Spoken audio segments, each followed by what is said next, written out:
Il est certain que le blocage du détroit d'Ormuz doit continuer. Il n'a pas montré son visage, il n'a pas prononcé un mot de sa voix. Et pourtant, en 20 minutes de texte, lu par une présentatrice voilée sur fond de drapeaux vert, blanc et rouge, le nouveau guide suprême de la République islamique d'Iran vient de changer l'équation géopolitique mondiale. Ce 12 mars 2026, 13e jour d'une guerre qui brûle déjà le Moyen-Orient, Mojtaba Khamenei a parlé et ce qu'il a dit devrait glacer les capitales du monde entier. Une très forte déflagration sur un bateau et des voix qui exultent.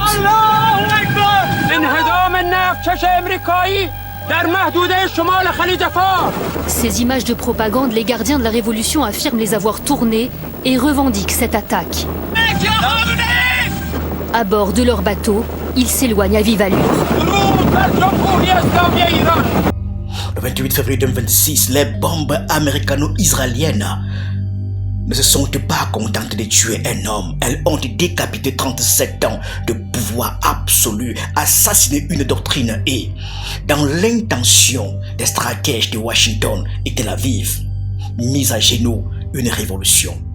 Au lieu de cela, elles ont créé un martyr et derrière ce martyr, dans l'ombre épaisse où il s'était dissimulé pendant des décennies, elles ont propulsé sur le trône théocratique de Téhéran un inconnu presque total. Mojtaba Khamenei, 56 ans, quatrième fils de l'ayatollah, figure fantomatique de l'appareil sécuritaire iranien. Jusqu'à ce matin du 12, le monde ne possédait de lui qu'une poignée d'images et une brève vidéo tournée lors d'un séminaire religieux vieille de 3 ans. Même les services de renseignement occidentaux admettaient en privé leurs lacunes sur cet homme qui a grandi dans la pénombre du palais paternel, loin des caméras, mais au cœur des gardiens de la révolution, les redoutables passes d'Aran qui constituent aujourd'hui la véritable colonne vertébrale du régime. C'est un homme blessé, fracture à la jambe, contusion au visage, blessé lors des premières frappes qui ont tué sa femme, sa mère et plusieurs membres de sa famille, qu'il a pris officiellement les rênes du pays le 9 mars, adoubé par une assemblée des experts travaillant sous la pression des passes d'Aran.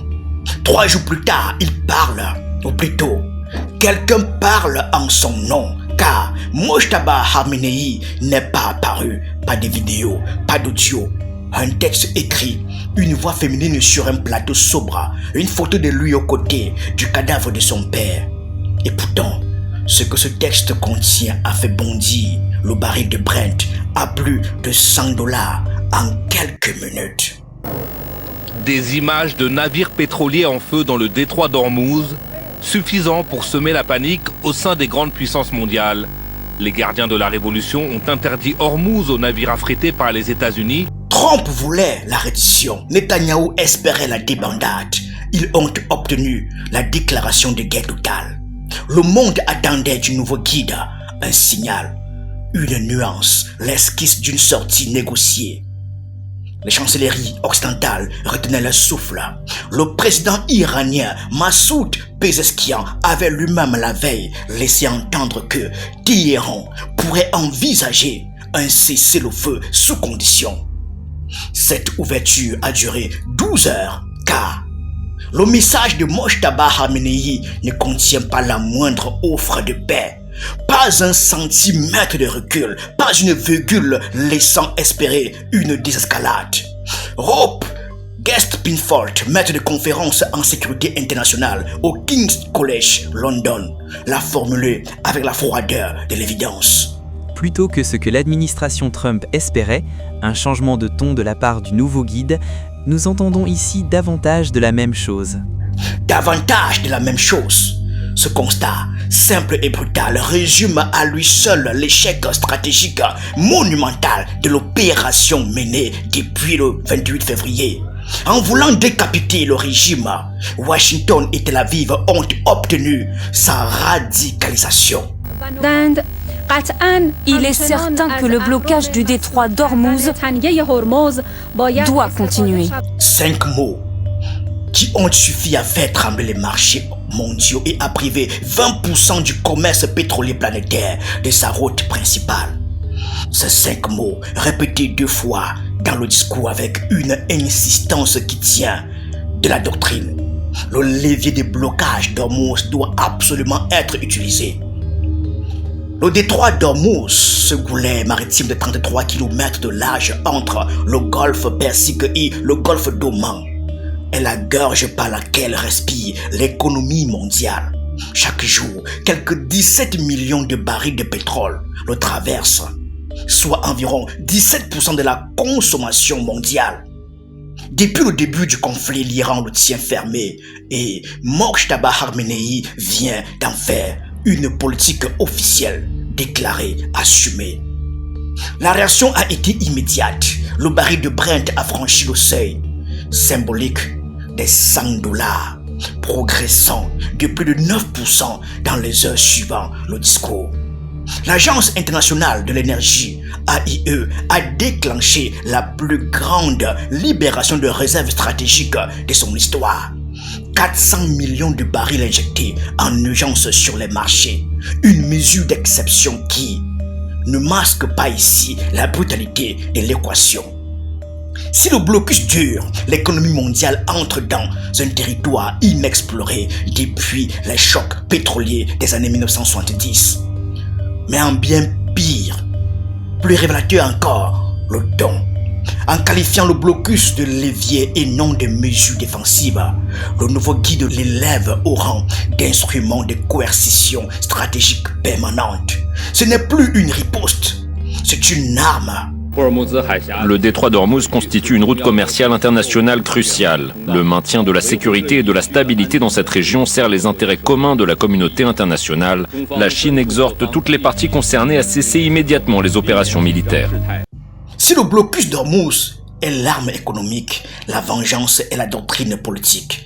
Et Mojtaba Khamenei lui a donné une ampleur qui dépasse tout ce que son père avait jamais formulé.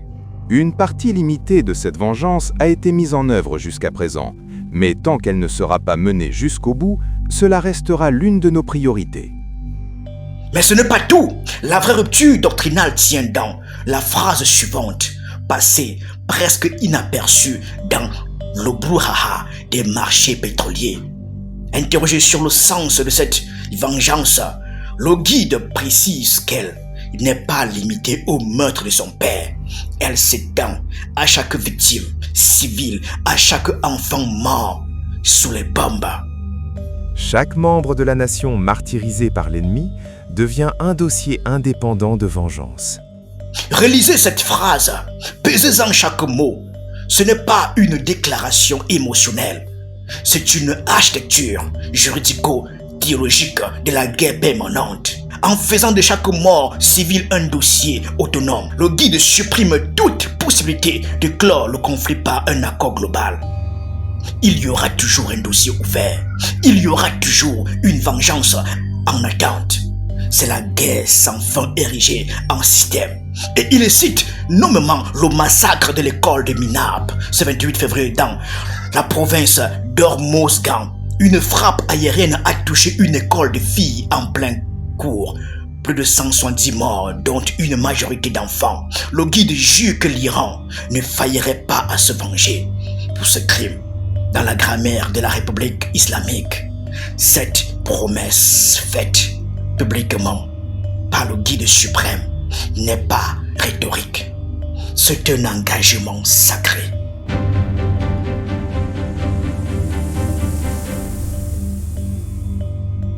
L'un des passages les plus explosifs du discours concerne directement les monarchies du Golfe et plus particulièrement l'Arabie Saoudite, les Émirats Arabes Unis, Bahreïn et le Koweït qui abritent sur leur sol des bases militaires américaines essentielles à l'opération en cours. La demande du guide est formulée avec une clarté chirurgicale. fermer ses bases ou en subir les conséquences. L'Iran, dit-il, se voit contraint de continuer à viser les bases américaines situées dans les pays voisins. Ce passage place les monarchies du Golfe dans un dilemme existentiel. Elles dépendent de la sécurité américaine pour leur survie. Mais elles dépendent aussi du pétrole iranien pour la stabilité régionale.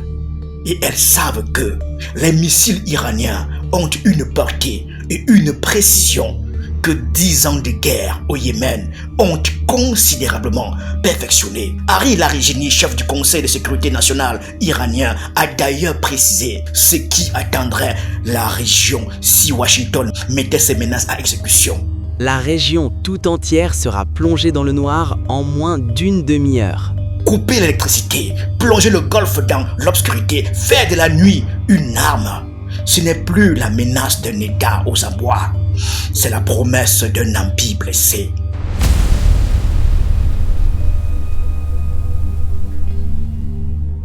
Il est une phrase du discours sur lequel les experts en sécurité ont travaillé toute la journée sans parvenir à un consensus. Une phrase délibérément voilée, chargée de sens et d'inquiétude. Des études ont été menées concernant l'ouverture d'autres fronts dans lesquels l'ennemi a peu d'expérience et est fortement vulnérable. De quel front s'agit-il? Nul ne le sait avec certitude. Mais les hypothèses abondent dans les milieux du renseignement, cyberattaques massives contre des infrastructures critiques occidentales, activation des cellules dormantes en Europe ou aux États-Unis, frappes sur des installations nucléaires israéliennes, attaques contre des câbles sous-marins de communication. Chaque hypothèse ici est effrayante. L'ensemble l'est davantage encore. Ce qui est certain, c'est que cette phrase n'est pas rhétorique. L'Iran a consacré 30 ans à développer une doctrine de guerre asymétrique sophistiquée en tirant les leçons de la guerre Iran-Irak, des sanctions occidentales et des conflits par procuration au Liban, en Syrie et au Yémen. Si le guide dit que des études ont été menées, ces études existent et le mot activation conditionnée à la poursuite de la situation de guerre est un compte à rebours.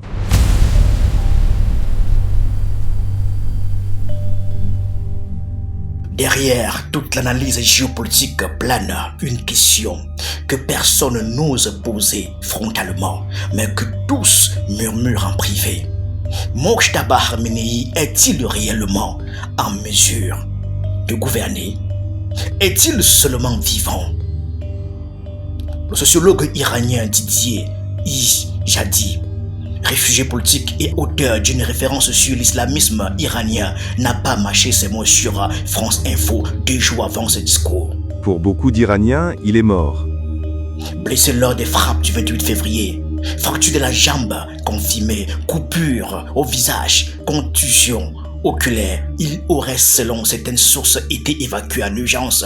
Intox ou information, l'opacité est totale. Ce qui est établi, c'est qu'il n'est pas apparu. Pas une image récente, pas une voix, un texte dont personne en dehors du cercle très fermé des Pasdaran ne peut garantir qu'il a été rédigé par lui. Netanyahou lui-même a enfoncé le clou lors de sa conférence de presse du soir. Le nouveau tyran, la marionnette des gardiens de la Révolution, ne peut pas montrer son visage en public. Marionnette ou stratège, blessé ou mort-vivant, la vérité sur l'état physique de Mojtaba Khamenei est peut-être l'information la plus stratégique du moment. Et elle est soigneusement dissimulée derrière le rideau de fer de la théocratie iranienne. Ce qui est certain, c'est que les Pasdaran ont besoin d'un guide. Et ils ont un guide, ou du moins, ils en ont l'apparence. Ce qui, dans les premières semaines d'une guerre totale, revient peut-être au même.